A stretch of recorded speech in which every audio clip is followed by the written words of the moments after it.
Hello friends, welcome back to our channel पढ़ ले with शौर्य। तो आज की इस वीडियो में हम लोग पढ़ेंगे class 8 science chapter 3 coal and petroleum.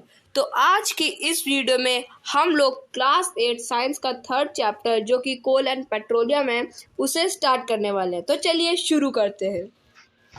We use various materials for our basic needs. Some of them are found in nature and some have been made by human effort. तो क्या कहा जा रहा है कि हम लोग ऐसे लोग ऐसे बहुत सारे वेरियस मटेरियल्स को क्या अपनी बेसिक नीड्स में यूज़ करते हैं, यानी कि बहुत सारे मटेरियल्स को हम लोग ऐसे बेसिक नीड्स में हम लोग यूज़ करते हैं और उनमें से कई सारी चीज़ नेचर से होती हैं और कई सारी क्या ह्यूमन एफर्ट से बनी होती हैं। तो क्या नेचर और ह्यूमन एफर्ट से मिली हुई चीज़ों को, तो इनसे क्या कहने का ये मतलब, जैसे नेचर से चीज़ें जैसे कि हम लोग एयर ऑक्सीजन लेते हैं, ऑक्सीजन इनहेल करते हैं, ये सब क्या नेचुरल है, तो नेचर से आता है। और जो हम लोग ह्यूमन एफर्ट से जो मतलब कि जैसे हम लोग फ़ैन का यूज़ कर रहे हैं, अपनी अभी गर्मी चल रही तो फ़ैन का इस्तेमाल कर रहे थे, ये सब किससे, ये सब ह्यूमन एफर्ट से हम लोग क्या यूज़ कर रहे हैं। Does this list include air, water, soil and minerals? Since all these are obtained from nature, they are called natural resource. तो ऐसे ही जो चीज़ें हैं जैसे कि एयर, वाटर, सॉइल और मिनरल्स, ये सब क्या, ये सब हमको नेचर से मिलते हैं, तो इसलिए लोग क्या इसलिए ये सब नेचुरल रिसोर्स कहलाते हैं। Can air, water and soil be exhausted by human activities? You have already studied about water in class 7. Is water a limitless resource? In the light of the availability of various resources in nature, natural resource can be broadly classified into two kinds. तो क्या कहा जा रहा है कि ये लोग बोल रहे हैं क्या जो पानी है, हवा है और जो मिट्टी है वो सब क्या ह्यूमंस की एक्टिविटी से ख़त्म हो सकता है। तो ये सब हम लोगों ने पढ़ रखा है क्लास 7 में कि जो वाटर है वो क्या एक लिमिटलेस रिसोर्स है। क्या हम लोगों ने 7 में पढ़ा था कि क्या वाटर एक लिमिटलेस रिसोर्स है। तो क्या है कि in the light of availability of various resource in nature, यानी कि जो इनको हम लोग कहा जा सकता है कि जो रिसोर्सेस है उनकी अवेलेबिलिटी कितनी है, क्योंकि जितना अवेलेबल होंगे उतना हम लोग बता सकेंगे। तो उनकी जो अवेलेबिलिटी होती है उससे हम लोग बता सकते हैं कि वो मतलब कि लिमिटलेस है या लिमिट में है। तो इसलिए हम लोग क्या जो नेचुरल रिसोर्स है इनको क्या हम लोग ब्रॉडली दो काइंड्स में डिफाइन करते हैं। फर्स्ट है इन एग्जॉस्टिबल नेचुरल रिसोर्स, सेकंड है एग्जॉस्टिबल रिसोर्स। कहने का ये मतलब है कि नेचुरल रिसोर्स एक चीज़ है, यानी कि देखो जो भी चीज़ नेचर से मिलती है, प्रकृति से मिलती है, उससे हम लोग नेचुरल रिसोर्स कहते हैं। और इन्हीं नेचुरल रिसोर्स में कुछ चीज़ें जो हैं वो क्या वो ख़त्म होने वाली हैं, मतलब कि वो कुछ चीज़ें हैं जो इंसानों की हरकतों से क्या ख़त्म हो सकती हैं और कुछ चीज़ें इंसान चाहे जो कुछ कर ले वो कभी नहीं ख़त्म हो सकेंगी। तो जो चीज़ ह्यूमंस की हरकतों की वजह से ख़त्म हो जाती हैं उन्हें हम लोग एग्जॉस्टिबल नेचुरल रिसोर्स कहते हैं। और जो चीज़ ह्यूमंस की हरकतों या कुछ भी कर ले वो नहीं ख़त्म होते तो उन्हें हम लोग इनएग्जॉस्टिबल नेचुरल रिसोर्स कहते हैं। तो आपको ये समझ में आ गया होगा। तो हम लोग पढ़ते हैं अपना inexhaustible natural resource. These resources are present in unlimited quantity in nature and are not likely to be exhausted by human activities. Examples are sunlight and air. तो क्या कहा जा रहा है, इनएग्जॉस्टिबल नेचुरल रिसोर्स वो रिसोर्स होते हैं जो कि अनलिमिटेड क्वांटिटी में हमारी नेचर में है और वो ह्यूमंस की एक्टिविटी वो अनलिमिटेड क्वांटिटी में है और ह्यूमंस की एक्टिविटी के बाद भी वो क्या एग्जॉस्ट यानी ख़त्म नहीं हो सकते। तो वो क्या है, एग्जाम्पल्स है उनके सनलाइट और एयर। आदमी इंसान कुछ भी कर ले, क्या सनलाइट कभी ख़त्म होगी? नहीं। और ये तो नेचर से मिलते हैं, तो ये क्या एक नेचुरल रिसोर्स है। और ह्यूमन चाहे जो कुछ कर ले, सनलाइट कभी ख़त्म ही नहीं होगी, तो ये क्या एक नेचुरल इनएग्जॉस्टिबल नेचुरल रिसोर्स है।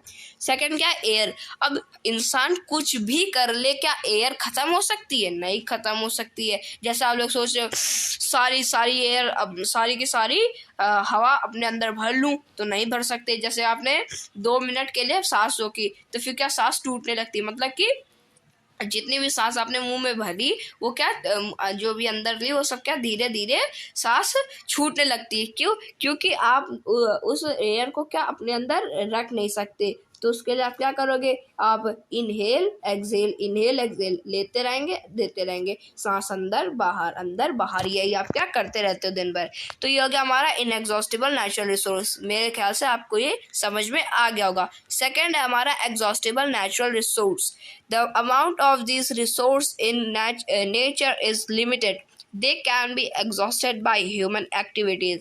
Example of these resources are forest, wildlife, minerals, coal, petroleum, and natural gases, etc. तो क्या कहा जा रहा है कि जो एग्जॉस्टिबल नेचुरल रिसोर्स होते हैं, वो सब क्या एक लिमिटेड अमाउंट में हमारी नेचर में है।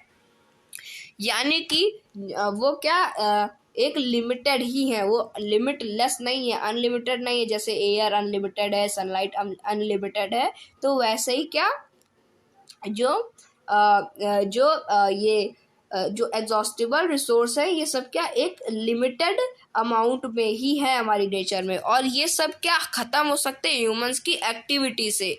यानी कि जैसे एग्जांपल हो गया क्या, फॉरेस्ट हो गया, वाइल्ड लाइफ हो गया, mineral, coal, petroleum, natural gases. Wildlife, forest, यानी कि अब जो इंसान होता है वो क्या पेड़ काटता है, फॉरेस्ट खत्म कर देता है। तो जो फॉरेस्ट है वो ह्यूमन एफर्ट से थोड़ी ना बना, वो तो नेचुरल हम लोग को मिला है। तो जो फॉरेस्ट है ये क्या एक नेचुरल रिसोर्स है, और इससे ह्यूमन क्या ख़त्म कर सकता है। तो ये क्या एग्जॉस्टिबल नेचुरल रिसोर्स है। और इसी की तरह जो वाइल्ड लाइफ हो गए, वाइल्ड एनिमल्स हो गए, मिनरल्स हो गए, कोल, पेट्रोलियम, नेचुरल गैसेस एक्सेट्रा, तो इन्हीं तरह चीज़ों के साथ ये सब चीज़ें भी क्या ह्यूमंस की एक्टिविटी के थ्रू ख़त्म हो सकता है। Assume that the eatables in the container represent the total availability of exhaustible natural resource like coal, petroleum और natural gases. तो इस लाइन को समझने के लिए पहले हम लोगों को ये जो ब्लू बॉक्स है इसे हम लोगों को पढ़ना पड़ेगा। The subgroups represent the consumers. As population is growing, second and third generation have larger number of consumers. Put one full container for each group on a table. Ask consumer of the first generation from each group to consume eatables from the container of their group. Now ask the second generation consumers from each group to do the same. Ask student to observe carefully the availability of eatables in each container. If something is left in the containers, ask third generation from each group to consume it. Now finally observe whether all the consumer of the third generation got the eatable or not. Also observe if anything is still left in any of the container. Assume that the eatables in the container represent the total availability of exhaustible natural resource like coal, petroleum और natural gases. तो क्या कहा जा रहा है कि यहाँ पे हम लोगों का एक 3 जनरेशन साथ बैठानी। फर्स्ट जनरेशन के सामने एक कंटेनर, सेकंड जनरेशन के सामने कंटेनर, और थर्ड जनरेशन के सामने क्या एक कंटेनर हम लोगों को रख देना है। और फिर क्या करना है कि उनके सामने ईटेबल्स फूड यानी खाना पीना रखना है। तो जो फर्स्ट जनरेशन के होंगे वो सब क्या, अब आप इस एक्टिविटी को ऐसे कर सकते हो, ऐसे सोच सकते हो कि आप अर्ली पीपल के बारे में सोचिए। हम लोगों ने 6th में पढ़ रखा अर्ली पीपल्स के बारे में। तो जो अर्ली पीपल्स थे वो सब क्या करते थे, वो ऐसे कच्चे प्लांट्स खा जाते थे, ईंटें पत्थर ऐसे कुछ ना कुछ, तो उन लोगों ने ऐसे हार्ड सर्फ हार्ड मटेरियल्स को भी खाया होगा। तो वो लोग क्या वो अगर आप सोच सकते हो कि वो सब वो खा सकते हैं, तो क्या हम लोग अभी जो है वो क्या वो हार्ड जो भी उन लोगों ने खाया होगा वो क्या हम लोग खा सकते हैं? नहीं खा सकते। तो इसीलिए ये कहने का मतलब ये है कि जो वो लोग खा सकते थे तब के टाइम पे, पर अब हम लोग नहीं खा सकते। और ये क्या है कि जैसे कि ह्यूमन एक्टिविटीज़ के थ्रू ये जो एग्जॉस्टिबल नेचुरल रिसोर्स है जैसे कि कोल, पेट्रोलियम, नेचुरल गैसेस, ये सब क्या ये ख़त्म हो सकती। तो ये क्या तब उनके समय में क्या ख़त्म हो सकती? तब तो इतनी मशीनरीज भी नहीं थी कि वो क्या कोल निकाल सके जो कि धरती के अंदर होता है, पेट्रोलियम निकाल सके, और जो नेचुरल गैसेस है उनको क्या उनको हार्म पहुंचा सके, क्या उन्हें ख़त्म कर सके। तब तो उनके पास इतना जानते भी नहीं थे वो लोग तो इन सब चीज़ों के बारे में। Each group may have a different consumption pattern. Are the earlier generation of any group too greedy? It may be that the earlier generation in some groups were concerned about the coming generations and left some things for them. तो क्या कहा जा रहा है कि जो generation थी वो सब क्या वो सब कुछ खाती कुछ बचा देती क्या अपने अपकमिंग जनरेशंस के लिए। तो in this chapter we will learn about some exhaustible natural resource like coal, petroleum and natural gas. These were formed from the dead remains of living organisms, fossils. So these are all known as fossil fuels. तो क्या कहा जा रहा है कि हम लोग इस चैप्टर में क्या पढ़ेंगे? हम लोग इस चैप्टर में exhaustible, non exhaustible natural resource, यानी कि हम लोग इसमें एग्जॉस्टिबल नेचुरल रिसोर्स में मेन फोकस करेंगे, जैसे कि कोल, पेट्रोलियम और नेचुरल गैसेस। ये जो कोल, पेट्रोलियम, नेचुरल गैसेस कैसे बनती है? ये सब फॉर्म होती है डेड रिमेन्स लिविंग ऑर्गेनिज्म से, यानी कि जो लिविंग ऑर्गेनिजम्स होते हैं वो सब मर जाते हैं, तो उनके जो बचता है जो कुछ भी वो सब क्या जो बचता है उसे हम लोग क्या फॉसिल्स कहते हैं। तो वो सब क्या फॉसिल से ही ये सब बनता है, इसीलिए हम लोग क्या इनको फॉसिल फ्यूल्स भी कहते हैं। तो अब जो हमारा ये टॉपिक था ये तो कंप्लीट हो चुका है। अब जो हमारा नेक्स्ट टॉपिक है वो है कोल। तो हम लोग इसे भी स्टार्ट करते हैं। You may have seen coal और heard about it. It is a hard as stone and is black in colour. तो आप लोगों ने कोल के बारे में सुना ही होगा या देखा होगा। तो क्या कहा जाता है कि जो कोल है वो क्या एक हार्ड स्टोन है और ये क्या काला कलर का सब्सटेंस है, एक ब्लैक कलर में है। Coal is one of the fuels used to cook food. Earlier, it was used in railway engines to produce steam to run the engine. It is also used in thermal power plants to produce electricity. Coal is also used as a fuel in various industry. तो क्या कहा जा रहा था कि जो coal है वो क्या पहले एक फ्यूल की तरह यूज होता था और खाने बनाने के लिए भी जैसे यूज होता था। तो पहले के ज़माने में क्या होता था कि जो कोल है वो क्या रेलवे इंजन में भी क्या स्टीम प्रोड्यूस करने के लिए काम करा जाता था, और इसको क्या थर्मल पावर प्लांट्स में इलेक्ट्रिसिटी प्रोड्यूस करने के लिए भी यूज़ करा जाता था। और ये कोल को डिफरेंट इंडस्ट्रीज में एज अ फ्यूल भी क्या इस्तेमाल करा जाता था। तो अब हम लोग जानते हैं स्टोरी ऑफ कोल की कोल की स्टोरी क्या, कहानी क्या है। About 300 million years ago, the earth had dense forest in low-lying wetland areas. Due to natural process like flooding, these forests got buried under the soil. As more soil deposited over them, they were compressed. The temperature also rose as they sank deeper and deeper. Under high pressure and high temperature, dead plants got slowly converted to coal. As coal contains mainly carbon, the slow process of conversion of dead vegetation into coal is called carbonization, since it was formed from the remains of vegetation. Coal is also called a fossil fuels. A coal mine is shown in figure 3.2. When heated in air, coal burns and produces mainly carbon dioxide gas. Coal is processed in industry to get some useful products such as coke, coal, tar and coal gas. तो क्या कहा जा रहा है कि अभी से आज के दिन से 300 मिलियन ईयर्स अगो 300 मिलियन साल पहले क्या हुआ था कि एक किसी समुद्र के या पानी के समुद्र के किनारे एक वहां पे क्या एक जंगल था, बहुत घना जंगल था। तो क्या हुआ कि धीरे उस समुद्र में क्या एक दिन बाढ़ आ गई, और जब वो बाढ़ आई तो क्या सारे पेड़ पौधों को क्या गिरा दिया, उन्हें क्या मिट्टी में दबा दिया, और वो क्या मिट्टी में दबते चले गए चले गए चले गए, नीचे तक पहुंच गए। फिर क्या हुआ कि मिट्टी इतनी ज़्यादा आ गई थी तो क्या मिट्टी उनको क्या कंप्रेस करने लगी, हीट होने लगी, हीट हुआ, हाई प्रेशर हुआ, फोर्स हुआ। प्रेशर क्या होता है कि किसी एक चीज़ में फोर्स लगाना, तो उसे हम लोग क्या प्रेशर कह देते हैं। तो वो जो प्रेशर हुआ, हाई प्रेशर और बहुत ही ज़्यादा हीट से वो कोल क्या बन गया, मतलब कि वो जो भी कुछ था फॉसिल फ्यूल्स, वो सब क्या बन गया, वो सब बन गया कार्बोनाइजेशन। यानी वो सब क्या बन गया, वो डेड प्लांट्स वो धीरे धीरे हाई टेम्परेचर में जाते रहे और वो स्लोली क्या कन्वर्ट हो गए किसमें, कोल में। और ये जो कोल है, as coal contains mainly carbon, और जो कोल है वो क्या एक मेनली तरह से जो कार्बन होता है उसी को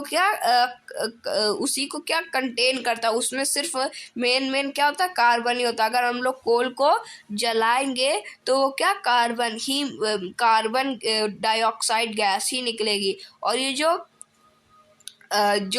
प्रोसेस होता है conversion of dead vegetation into coal is called carbonisation. यानी कि ये जो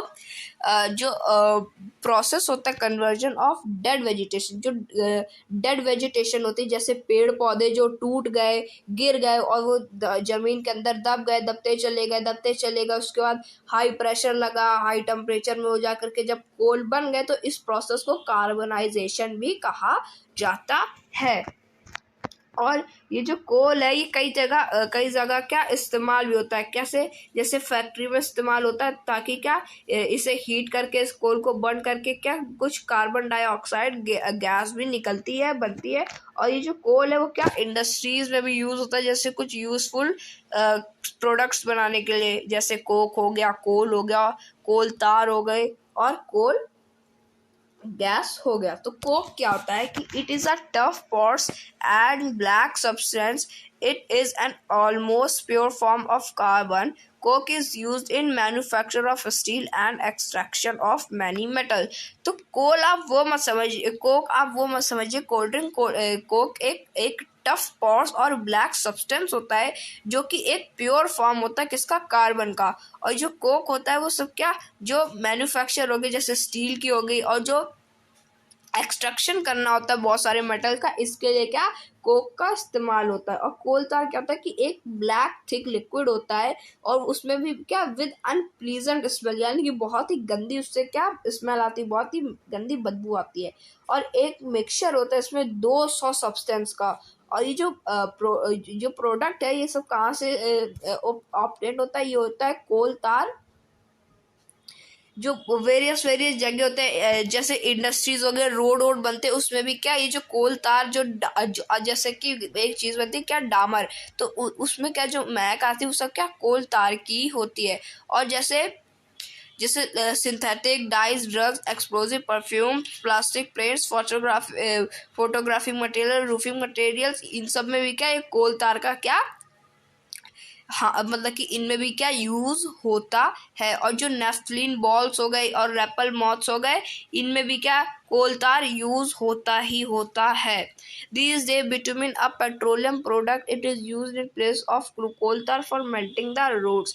तो जो कोल तार है वो क्या रोड को मेल्टिंग के लिए भी इस्तेमाल होता है। तो इसलिए आज के समय में एक चीज होती है बिटुमेन, तो वो क्या कोल तार की जगह इस्तेमाल होता है, जो रोड होती है उसे क्या मेटालिंग के लिए। तो अब जो हमारा नेक्स्ट टॉपिक है वो है coal gas. Coal gas is obtained during the processing of coal to get Coke.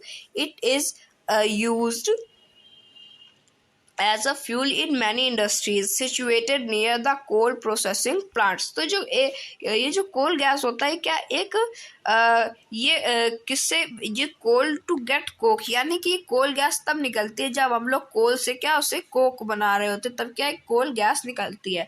और इसे क्या as a fuel in many industries situated near coal processing plant.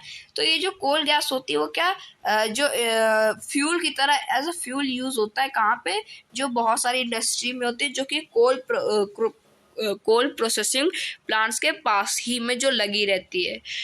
तो फ्रेंड्स, ये जो हमारा टॉपिक था ये तो कंप्लीट हो चुका है। अब जो हमारा नेक्स्ट टॉपिक है वो है पेट्रोलियम, वो हम लोग करेंगे नेक्स्ट वीडियो में। आज की इस वीडियो में इतना ही, मिलेंगे नेक्स्ट वीडियो में नेक्स्ट टॉपिक के साथ। तब तक के लिए thank you very much. Hello friends, welcome back to our channel पढ़ विद सर। तो आज की इस वीडियो में हम लोग पढ़ेंगे class 8 science chapter 3 coal and petroleum. तो आप सभी को याद होगा पिछले वाले वीडियो में हम लोगों ने पेट्रोलियम के पहले वाले टॉपिक कंप्लीट कर लिए थे। आज की इस वीडियो में हम लोगों को पेट्रोलियम स्टार्ट करना है, तो चलिए शुरू करते हैं। Petroleum, you know that petrol is used as a fuel in light automobiles such as motorcycles, scooters, and cars. Heavy motor vehicles like trucks and tractors run on diesels. Petrol and diesels are obtained from a natural resource called petroleum. The word petroleum is derived from petra, rock, and oleum, oil, as it is mined from between the rocks under earth as shown in figure 3.4। तो क्या कहा जा रहा है कि आप लोग जानते होंगे कि हम लोग क्या जो पेट्रोल है, पेट्रोल उससे हम लोग क्या यूज़ करते हैं, कैसा एक फ्यूल के तौर पे। आजकल हम लोग पेट्रोल को कैसा एक फ्यूल के तौर पे यूज़ करते हैं, कहाँ कहाँ यूज़ करते हैं, जैसे कोई लाइट ऑटोमोबाइल्स हो, जैसे हल्की गाड़ियाँ हो गई, जैसे मोटरसाइकिल्स हो गई, स्कूटर्स हो गए, और कुछ कार्स भी क्या पेट्रोल से चलती हैं। और हैवी मोटर व्हीकल्स यानी कि थोड़े भारी जो व्हीकल्स होते हैं, जैसे ट्रैक्टर्स, बड़े बड़े पिकअप्स, तो ये सब किससे चलते हैं, ये सब डीजल से चलते हैं। तो जो पेट्रोल और जो डीजल है ये सब कहाँ से मिलता है, एक नेचुरल रिसोर्स है जिसे हम लोग पेट्रोलियम कहते हैं, उससे हम लोगों को पेट्रोल और डीजल दोनों मिलता है। तो ये जो पेट्रोल है ये आया है एक वर्ड है पेट्रा। पेट्रा मतलब कि रॉक, और ओलियम मतलब ऑयल। तो यानी ये जो पेट्रोलियम वर्ड है ये दो वर्ड का कॉम्बिनेशन है। फर्स्ट है पेट्रा जिसका मतलब होता है रॉक, और दूसरा है ओलियम जिसका मतलब है ऑयल। और इसे क्या हम लोग माइन करते हैं, तो जिसके और ये जो माइन होता है कहाँ पे, जहाँ पे रॉक होती हैं अंडर द अर्थ, मतलब कि ये it is mind from between the rock under the earth. ये रॉक के मतलब कि अर्थ के अंदर तक की जो रॉक है वहाँ तक क्या इसे माइन करा जाता है। Do you know how petroleum is formed? Petroleum was formed from organisms living in the sea.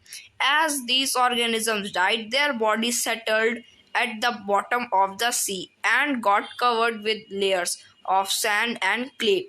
Over millions of years, absence of air, high temperature, and high pressure transform the dead organisms into petroleum and natural gas। तो इसमें क्या कहा जा रहा है कि आप लोगों ने क्या इसमें बोला जा रहा है, एक क्वेश्चन दिया है कि आप लोग जानते हैं कि जो पेट्रोलियम है वो फॉर्म कैसे होता है। तो पेट्रोलियम का भी जो सिस्टम है फॉर्म होने का वो किससे मैच करता है, वो बिल्कुल कोल की तरह मैच करता है। तो आप सभी को याद होगा पिछले वाले वीडियो में हम लोगों ने स्टोरी ऑफ कोल डिस्कस करी थी कि कैसे कोल बनता है। तो क्या होता था कि जो जैसे कोई सी है उसके बगल में फॉरेस्ट हो गए, कई सारे पेड़ पौधे, कभी बाढ़ आ गई तो वो क्या वो जो पेड़ पौधे वो सब टूट जाएंगे और उनके ऊपर मिट्टी आ जाएगी, फिर वो दबते चले जाएंगे और खूब दबने के बाद काफ़ी अंदर जाने के बाद बहुत सारा प्रेशर लगने के बाद प्रेशर लगेगा, उसके बाद बहुत प्रेशर लगेगा, हाई टेम्परेचर होगा, इससे फिर वो क्या कोल बन जाते हैं। तो जो पेट्रोलियम है ये भी ऐसे ही फॉर्म होता है। तो इसमें क्या होता है कि जो ऑर्गेनिजम्स होते हैं, तो जो कोल होता है वो क्या फॉसिल फ्यूल से बनता है, जो फॉसिल्स होते हैं जैसे पेड़ पौधे हो गए, और पेट्रोलियम ऑर्गेनिज्म से बनता है, लिविंग ऑर्गेनिज्म से बनता है जो कि सी में रहते हैं, वो ऑर्गेनिजम्स जो कि सी में रहते हैं। तो क्या होता है कि समुद्र के अंदर भाई ऑर्गेनिजम्स रह रहे हैं। ऑर्गेनिजम्स कहने का मतलब जैसे मछली रह रही कोई, या एक एग्जाम्पल के लिए वेल, तो एक वेल है समुद्र में रह रही है, ठीक है। फिर क्या हुआ कि वो वेल का टाइम खत्म हो जाता है, वो वेल मर जाती है। तो मरने के बाद क्या होगी, ऊपर थोड़ी ना आएगी, वो वहीं समुद्र के नीचे जाएगी, मतलब जाएगी क्या, जब मर जाएगी तो वही समुद्र के नीचे गिर जाएगी, जा करके समुद्र का जो सरफेस होगा वहां पे जा करके गिर जाएगी। फिर धीरे धीरे धीरे धीरे वो क्या एकदम नीचे चली जाएगी, नीचे चली जाएगी। और वो क्या, जैसे वो नीचे जाएगी तो क्या सैंड और क्ले से क्या, सैंड और क्ले के इसके ऊपर एक लेयर बन जाएगी, और मिलियंस ईयर्स तक वो क्या अंदर ही पड़ी रहेगी, और मिलियन सालों तक, बहुत हजारों करोड़ों हजारों सालों तक ना उस वेल की बॉडी में ना कोई एयर आएगी, ना कुछ, ना एयर आएगी, मतलब कि एयर के बिना उसकी हजारों साल तक वो बॉडी पड़ी रहेगी नीचे। तो फिर क्या होगा, धीरे धीरे जब एयर नहीं जाएगी, हाई टेम्परेचर होगा, हाई प्रेशर होगा, तो वो जो चीज़ है वो क्या ट्रांसफॉर्म, वो जो डेड ऑर्गेनिज्म था वो क्या, वो पेट्रोलियम में कन्वर्ट हो जाता है और नेचुरल गैस में क्या ट्रांसफॉर्म हो जाता है। Look at figure 3.4। तो आप सभी को पता चल गया कि पेट्रोलियम कैसे बनता है। It shows the deposit of petroleum and natural gas. You see that the layer containing petroleum oil and gas is above that of water. Why is it so? Recall that oil and gas are lighter than water and do not mix with it. तो क्या कहा जा रहा है कि 3.4 हमें देख रहे हैं, फिगर 3.4, और समझना है। और इसमें एक चीज कही गई, क्या कही गई है कि देखो, ये देखो, ये जो हमारा लैंड हो गया पूरा, ठीक है, लैंड के नीचे हम लोगों ने पाइप डाला, तो हम लोग को पहले पाइप से क्या मिला, हमें पहले पाइप से मिल गया गैस सबसे ऊपर, फिर दूसरा डाला, उसके बाद क्या मिला, हम लोगों को ऑयल मिला, फिर एक और डालेंगे अंदर तक वाटर। तो इसमें आप एक चीज वो ऑब्जर्व करिए कि जो वाटर है वो गैस और ऑयल से नीचे है, यानी कि देखिए ये है वाटर, इससे पहले हम लोगों को ऑयल मिल जाएगा और ऑयल से पहले हम लोगों को गैस मिल जाएगा। तो ऐसा क्यों होता है, तो ऐसा इसलिए होता है, यानी कि आप लोग पहले एक बात सोचिए, जो हैंड पंप्स होते हैं सबके घरों के आसपास, सबने देखे होंगे हैंड पंप्स, तो उनमें क्या होता है कि जो हैंड पंप्स होते हैं उनके पाइप्स कहाँ तक, अंदर तक, जमीन के अंदर तक जाते हैं, जहाँ वाटर लेवल होता है वहां से फिर वो क्या पानी लेते हैं। तो ये समझिए कि पानी ज्यादा नीचे है, और वो जो हैंड पंप का जो पाइप है वो क्या गैस ऑयल से भी नीचे गया होगा, और फिर वो जाकर के वाटर में गया होगा। कहने का ये मतलब है कि अगर हम लोग गड्ढा खोदेंगे तो सबसे पहले हम लोगों को गैस मिलेगी, फिर ऑयल मिलेगी, और फिर वाटर मिलेगा, जो कि ग्राउंड वाटर होता है। तो इसलिए तो अब समझते हैं कि ऐसा होता है, लेकिन अब समझते हैं ऐसा क्यों होता है कि गैस और ऑयल पहले मिल जाएगा, वाटर बाद में मिलेगा। तो ऐसा इसलिए होता है कि ये देखो, जो वाटर होती है वो वाटर के मुताबिक ऑयल और गैस क्या हल्के होते हैं। अब जैसे कि अब कोई गैस है तो क्या वो तुरंत उड़ जाएगी, है ना, और ऑयल है, जैसे पेट्रोल है, तो पेट्रोल भी उड़ जाता है ना, क्योंकि वो लाइट वेट होता है, लाइटर होता है। और अगर पानी को वहीं रख दीजिए तो पानी भी कभी सूख जाता है, लेकिन अगर कंपैरिजन करें तब नहीं। तो जैसे छत में आप जैसे हो रही काफी तेज धूप, आप गए छत में, आपने छत में क्या रखा, 3 आइटम, एक में क्या गैस, एक में ऑयल और एक में वाटर। तो आप जैसे गैस खोलेंगे, गैस क्या तुरंत उड़ जाएगी, जिससे पता चलता है कि गैस सबसे ज़्यादा लाइट वेट है। फिर दूसरा क्या करोगे, आप एक बॉक्स में, एक कंटेनर में ले लीजिए ऑयल, दूसरे कंटेनर में ले लीजिए वाटर, फिर दोनों को अलग अलग जगह अपनी छत में गिरा दीजिए, कोई भी जगह में गिरा दीजिए जहाँ धूप आ रही हो। फिर आप देखिएगा कि जो पानी है वो थोड़ी देर में सूखेगा, लेकिन जो वाटर है लेकिन जो वाटर सॉरी जो ऑयल है वो क्या तुरंत ही क्या गायब हो जाएगा। तुरंत मतलब क्या 10-5 मिनट में क्या वो जो ऑयल है वो क्या उड़ जाएगा। तो इस एक्टिविटी से पता चलता है कि जो वाटर है वो क्या वो ज़्यादा हैवी है, और जो पेट्रोल या ऑयल या फिर गैस है वो इसके कंपैरिजनली काफ़ी लाइट वेट है। Separating the various constituent fractions of petroleum is known as refining. It is carried out in a petroleum refinery. तो सॉरी हम लोगों ने यहाँ पे एक टॉपिक छोड़ दिया था, रिफाइनिंग ऑफ पेट्रोलियम। तो अब हम लोग इससे स्टार्ट करते हैं। Petroleum is a dark oily liquid. It has an unpleasant odour. It is a mixture of various constituents such as petroleum gas, diesel, lubricating oil, paraffin, wax, etc. The process of separating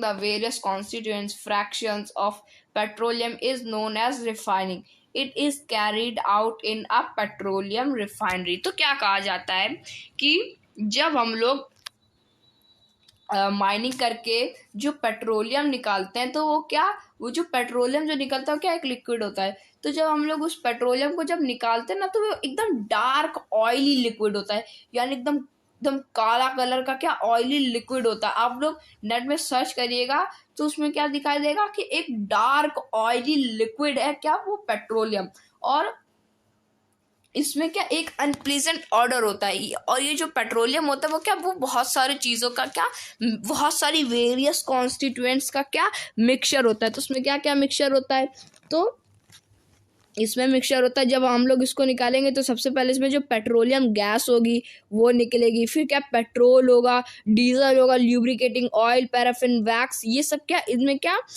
यही सब इसमें mix होते हैं जब हम लोग इनको धरती से निकालते हैं। तो ये जो प्रोसेस होता है इन सब चीज़ों का अलग अलग करना, तो इसे हम लोग क्या कहते हैं, इसे हम लोग कहते हैं पेट्रोल। ये जो प्रोसेस होता है ये रिफाइनिंग कहलाता है। ये जो प्रोसेस यानी कि ये जो पेट्रोलियम है, पेट्रोलियम से ये सारी चीज़ें अलग करना, तो इस प्रोसेस को हम लोग रिफाइनिंग कहते हैं। और ये सब कैसे होता है, ये पेट्रोलियम रिफाइनरीज में ऐसा होता है। तो जैसे कि आप लोग ये डायग्राम देख पा रहे हो पेट्रोलियम रिफाइनरी, तो इस पेट्रोलियम रिफाइनरी में क्या होता है कि पेट्रोलियम भेज दिया जाता है, तो इसमें पैराफिन, वैक्स हो गई, ल्यूब्रिकेटिंग ऑयल हो गया, पेट्रोलियम गैस, डीजल, पेट्रोल, ये सब क्या अलग अलग करा जाता है। Various constituents of petroleum and their uses are given in table 3.1. तो कहा जा रहा है कि जो टेबल 3.1 है इसमें बताया गया जो जो चीज़ें निकलती है उनमें क्या उनका क्या क्या यूज़ है। तो पहला क्या निकलता है, पेट्रोलियम गैस। पेट्रोलियम गैस कहने का मतलब ये जो एलपीजी होती है जो हमारे घर में जो गैस में काम आती है, यानी कि जब हम खाना बनाते हैं वो गैस कहाँ से आती है, वो ज़मीन के अंदर से निकाली जाती है। तो वो जो पेट्रोलियम गैस है वो क्या है, लिक्विफाइड पेट्रोलियम गैस यानी एलपीजी। तो इसका यूज़ कैसे होता है, fuel for home and industry. तो इसका यूज़ हम लोग इंडस्ट्री में और अपने घर में खाना बनाने के लिए भी इस्तेमाल करते हैं। पेट्रोल निकलता है, पेट्रोल का यूज़ सबको पता है कि हम लोग क्या इनसे एक मोटर फ्यूल यानी कि मोटर फ्यूल मतलब कि जो व्हीकल्स हो गए उनको फ्यूल करने के लिए हो गया, एविएशन फ्यूल हो गया, सॉल्वेंट फॉर ड्राई क्लीनिंग, और जो ड्राई क्लीनिंग होती है अगर आपने करवाई होगी तो उसमें भी क्या पेट्रोल का यूज़ होता है। कैरोसिन ऑयल भी यहीं से निकलता है, तो उसमें कैरोसिन ऑयल के ये जो स्टोव्स होते थे इनको जलाने इनका एक फ्यूल होता था, और जो लैम्प्स होते थे उनके लिए क्या लैम्प्स और जेट एयरक्राफ्ट इनमें भी क्या एज अ फ्यूल यूज़ होता था। डीजल क्या, डीजल में भी जैसे हैवी मोटर्स हो गए, जैसे हैवी मोटर्स कहने का मतलब जैसे ट्रक, ट्रैक्टर, और जो घर के जनरेटर्स होते हैं उनमें भी क्या डीजल का इस्तेमाल होता है। ल्यूब्रिकेटिंग ऑयल जिसमें ल्यूब्रिकेशन होता है, और पैराफिन वैक्स जैसे कि जिनमें कैंडल, वैसलीन और ऑइंटमेंट्स भी बनते हैं। बिटुमेन हम लोगों ने पिछले वीडियो में समझ लिया था कि जो रोड सरफेसिंग होती है उसके लिए अब काम करते हैं। और आप लोग ये बताइए कि जो बिटुमेन है वो अब किसको रिप्लेस कर रहा है, तो जो बिटुमेन है वो कोल तार को क्या रिप्लेसमेंट कर रहा है, इसका रिप्लेस कर रहा है। और पेंट्स के लिए भी क्या ये बिटुमेन काम आता है। तो फ्रेंड्स ये टॉपिक हमारा कंप्लीट हो चुका है। हमारा नेक्स्ट टॉपिक है natural gas. Natural gas is a very important fossil fuels because it is easy to transport through pipes. Natural gas is stored under high pressure as compressed natural gas (CNG). CNG is used for power generation. It is now being used as a fuel for transport vehicles because it is less polluting. It is a cleaner fuel. The great advantage of CNG is that it can be used directly for burning in homes and factories, where it can be supplied through pipes. Such a network of pipeline exists in Vadodara, Gujarat, some parts of Delhi, and other places. Natural gases is also used as a starting material for the manufacture of a number of chemicals and fertilizers. India has vast reserves of natural gas. In our country, natural gas has been found in Tripura, Rajasthan, Maharashtra, and in the Krishna Godavari Delta. तो कहा जाता है कि जो natural gas है वो क्या एक बहुत ही इंपॉर्टेंट फॉसिल फ्यूल्स है, क्योंकि ये सब हम लोगों को क्या ट्रांसपोर्ट और थ्रो ये बहुत ही ज़्यादा इजी है इसको यहाँ से वहाँ कहीं ट्रांसपोर्ट करना, वो भी पाइप्स के द्वारा। तो जैसे नेचुरल गैस होती है CNG, तो CNG क्या इसका फुल फॉर्म होता है कंप्रेस नेचुरल गैस। तो इसे भी हम लोग क्या पाइप स्टोर कर सकते हैं हाई प्रेशर के अंदर। और जो CNG वो क्या पावर जनरेशन के लिए यूज होती है, और कई व्हीकल्स में एज अ फ्यूल भी क्या इसे यूज करते हैं। जैसे कई कार CNG आती है, क्यों यूज करते हैं? क्योंकि ये बहुत ही ज्यादा लेस पॉल्यूटिंग होती है और ये बहुत ही ज्यादा क्लीनर फ्यूल यानी साफ फ्यूल होता है। और जो बहुत ही बड़ा ग्रेट एडवांटेज होता है CNG का वो ये है कि इसे हम लोग अपने घर या फैक्ट्री में डायरेक्टली बर्निंग के लिए यूज कर सकते हैं, जहाँ ये सप्लाई हो सकता है किसके द्वारा? पाइप के द्वारा। जैसे एक नेटवर्क है पाइपलाइन का जो कि वडोदरा में एग्जिस्ट करता है, और कुछ पार्ट है दिल्ली के वहाँ, और अलग अलग और भी अदर प्लेसेस है वहाँ भी। और ये जो नेचुरल गैस है वो बहुत ही वो नेचुरल गैस वो इसलिए भी यूज होता है, जो मटेरियल्स होते हैं मैन्युफैक्चर के लिए, उन जो केमिकल्स हो गया, जो फर्टिलाइजर हो गए, इनके लिए भी क्या ये इनका मैन्युफैक्चर के लिए भी ये नेचुरल गैस ऑल्सो यूज, यानी कि केमिकल और फर्टिलाइजर्स का मैन्युफैक्चर के लिए भी नेचुरल गैस यूज होती हैं। और ये जो इंडिया है इसके पास क्या एक बहुत ही बड़ा इंडिया के पास बहुत ही बड़ा नेचुरल गैस का रिजर्व है। और हमारी कंट्री में जो नेचुरल गैस है वो कहाँ कहाँ पाई जाती है? वो पाई जाती है त्रिपुरा, राजस्थान, महाराष्ट्र और कृष्णा गोदावरी नदी के डेल्टा में। तो ये जो टॉपिक था ये तो कंप्लीट हो चुका, हम लोगों ने समझ लिया। अब जो हमारा नेक्स्ट टॉपिक है वो है some natural resource are limited. तो इससे भी हम लोग क्या इस वीडियो में स्टार्ट करते हैं। You have studied in the beginning of the chapter that some natural resources are exhaustible like fossil fuels, forest, minerals etcetera. You know that coal and petroleum are fossil fuels. It required the dead organisms millions of years to get converted into these fuels. On the other hand, the known reserves of these will last only a few hundred years. Moreover, burning of these fuels is a major cause of air pollution. Their use is also linked to global warming. It is therefore necessary that we use these fuels only when absolutely necessary. This will result in better environment, smaller risk of global warming, and their availability for a long period of time. In India and the Petroleum Conservation Research Association PCRA advise people how to save petrol, diesels while driving. Their tips are tip number 1: drive at a constant and moderate speed as far as possible. Tip number 2: switch off the engine at traffic lights or at a place where you have to wait. Tip number 3: ensure correct tire pressure. Tip number 4: ensure regular maintenance of the vehicles. तो क्या कहा जाता है कि हम लोग क्या रहे हैं लोग कि हम लोगों ने पढ़ रखा है पहले जब चैप्टर शुरू हो रहा था तो हम लोगों ने क्या पढ़ रखा है कि एग्जॉस्टेबल और नॉन एग्जॉस्टेबल रिसोर्स क्या होते हैं। और जो एग्जॉस्टेबल रिसोर्स होते हैं जैसे कि फॉसिल फ्यूल्स, फॉरेस्ट, मिनरल्स, इन सब चीज़ों के बारे में हम लोगों ने क्या पढ़ रखा है।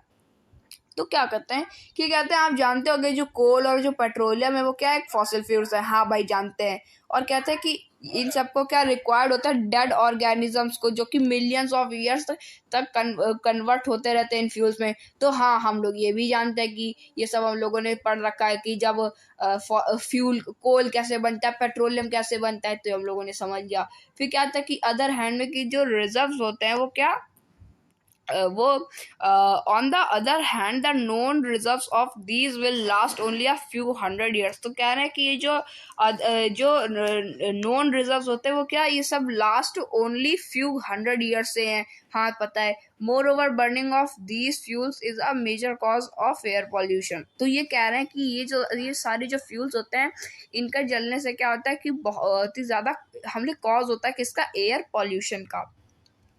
और ये जो एयर पॉल्यूशन है किससे लिंक्ड है, ये लिंक्ड है ग्लोबल वार्मिंग से, जो कि बहुत ही ज़्यादा नेसेसरी हम लोगों को इन फ्यूल्स को जलाना बंद करना। क्यों इन फ्यूल्स को एयर पॉल्यूशन बढ़ाना, क्यों, क्योंकि ग्लोबल वार्मिंग बहुत ही बड़ा एक टॉपिक है जो कि हम लोगों को समझना चाहिए। और जो ग्लोबल वार्मिंग है इसका बढ़ना बहुत ही ज़्यादा खतरनाक भी है। अब क्यों है वो हम लोग पढ़ेंगे नेक्स्ट चैप्टर में। तो ये जो रिजल्ट है बेटर एनवायरनमेंट का, इसमें क्या एक छोटा सा रिस्क है किसका, ग्लोबल वार्मिंग का और इसकी अवेलेबिलिटी का, कि ये ज़्यादा लंबे टाइम तक ये यहाँ पर रह सके। तो जो इंडिया है, इंडिया में petroleum conservation research association PCRA ये एडवाइस देता है हम लोगों को कि हम लोगों को पेट्रोल डीजल सेव करना चाहिए जब हम लोग ड्राइव कर रहे हो। तो ये PCRA ने हम लोग को 4 टिप्स दी है। पहली टिप दी है कि हम लोगों को ड्राइव करना है कांस्टेंट स्पीड में, जितना हो सके उतना हम लोगों को क्या, कांस्टेंट स्पीड में हम लोगों को ड्राइव करना है। दूसरा क्या है कि हम लोगों को अपने जो इंजन्स है, अपने जो कार के जो इंजन्स है उनको ट्रैफिक लाइट्स में क्या, बंद कर देना। और हम लोगों को टायर प्रेशर को क्या, इंश्योर करना है। और दूसरा क्या, हम लोगों को अपने व्हीकल की रेगुलर मेंटेनेंस भी करानी है। तो फ्रेंड्स, ये जो हमारा टॉपिक था ये तो कंप्लीट हो चुका है। अब जो हमारे इसके कीवर्ड्स हैं उसे हम लोग एक बार पढ़ लेते हैं। कीवर्ड्स नंबर 1, कोल गैस, कोल तार, Coke, fossil fuel, natural gas, petroleum, refinery. तो कीवर्ड्स के साथ ही हमारा जो चैप्टर है वो भी क्या, कंप्लीट हो चुका है। अब जो इसकी एक्सरसाइज है वो हम लोग करेंगे नेक्स्ट वीडियो में। आज की इस वीडियो में इतना ही, मिलेंगे नेक्स्ट वीडियो में नेक्स्ट टॉपिक के साथ। तब तक के लिए थैंक यू वेरी मच।